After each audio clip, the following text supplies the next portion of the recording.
Later on, we got a new radio. This just had one dry cell battery in it. It was great. See, we still hadn't got electricity yet, and this radio was great because it didn't have all that encumbrance with the dry cell batteries in the house and the problem with the T-model battery running down. Daddy had his programs he liked to watch, and Mother had or listen to. Mother had hers, and I had mine, and we had to pretty well arrange our outside chores around what time the shows came on. Daddy wouldn't miss Amos and Andy or Mom and Abner for anything in the world. And of course I was Terry and the Pirates and Superman, and I don't know what all those old shows were. Besides the radio, there wasn't much else to do entertainment-wise. We went over to Florence one day, and they had a movie house set up in an old empty store building. It was just a bunch of folding chairs with a projector at the back of the room with a little screen up front.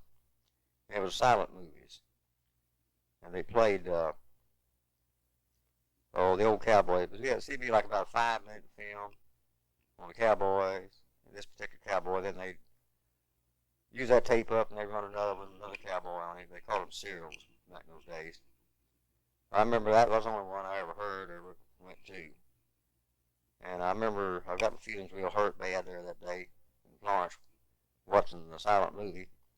Because I just bought a brand new straw hat just a few minutes before. All the folks had bought it for me.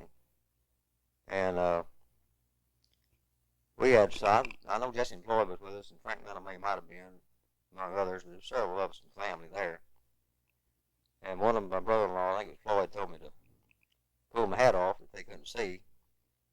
And the other brother-in-law or somebody, I'm not sure who it was, said, well, you don't need to pull it off, you can see right through it. Well, that hurt my feelings. I thought I had a real great hat, and I don't think I ever did like that hat anymore. My movie going mostly consisted of going to the movie at Bertram. Now, this was big. This was heavy. We traded Bertram most of the time. Daddy'd take his, what they call a turn of corn, shell the corn and take it in the sack, take it to the mill, and they'd grind it into corn for cornbread eating for meal, what I was trying to say. Well, I'd be armed with about 50 cents for my week's labor and go to the movie. I was usually one of the first ones in line, but by the time the movie opened, there'd be several. Like most of the kids that I knew around Bertram and throughout my life, really, I met in that line, the old movie. It was good. We had a different cowboy every week. Wore his gun a little different. Maybe he had 2 guns, or he carried a knife and a gun, or whatever. But and his horse would be a particular kind of horse, spotted or roan, or gray, or whatever. So as soon as the movie was over, still fresh in my mind for a couple of days, I'd redo all my holsters, guns, get a knife out of the kitchen or something, carry it in my belt. Try to look like my favorite cowboy. Had to change my stick horses around a little bit too, to simulate the horse I'd just seen in the movie.